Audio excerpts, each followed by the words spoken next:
Coming off a 27-5 season that included a 20-game win streak, the 2000-2001 Fighting Irish hit the floor running. Muffet McGraw's squad ran out 23 straight to start the season, including a lopsided victory over number 19 Wisconsin and a 2-point win over number 6 Georgia.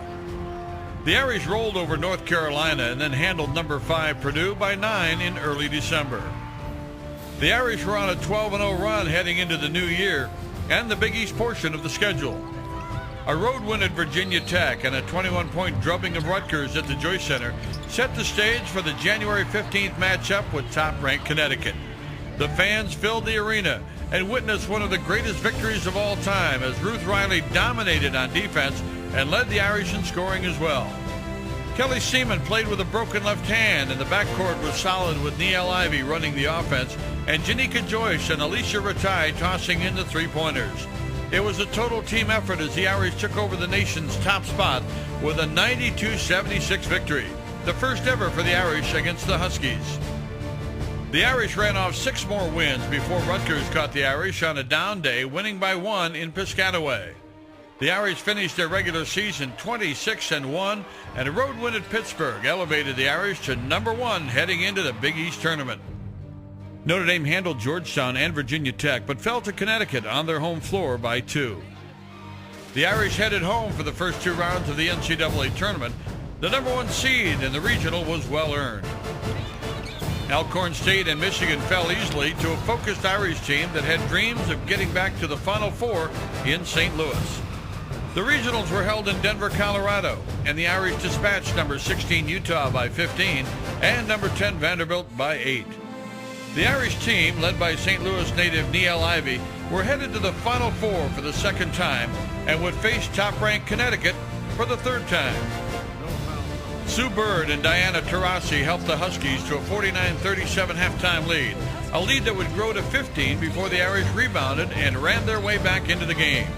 Erica Haney was terrific with a double-double. Alicia Ratai hit 4 of 5 from the arc for most of her 20 points.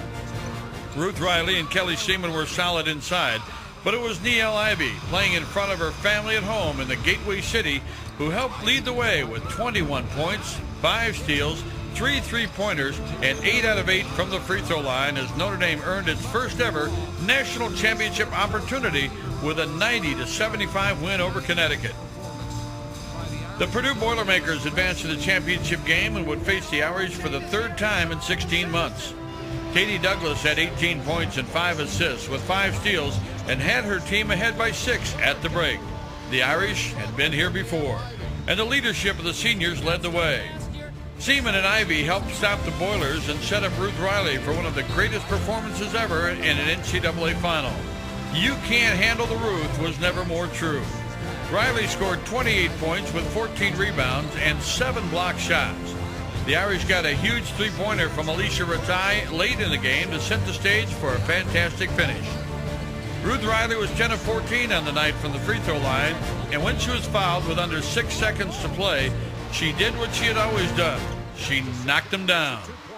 A last-second shot by Katie Douglas glanced off the rim, and the Notre Dame women's basketball team had won the NCAA tournament. 34-2 overall, 15-1 in the Big East, and the national championship. 2000-2001, the greatest year and the greatest team in Notre Dame women's basketball history.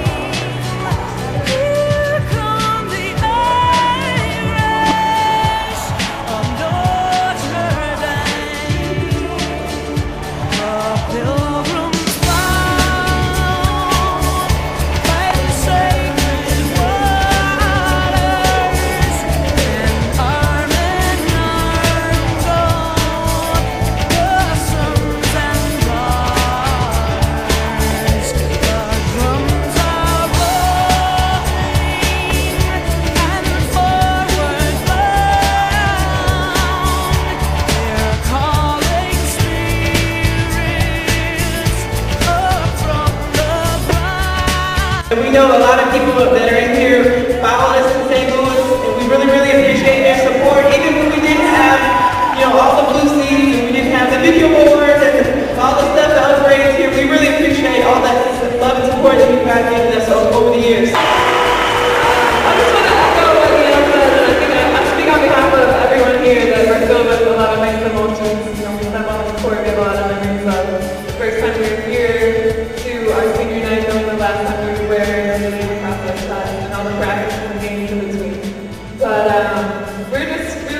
West will be back here.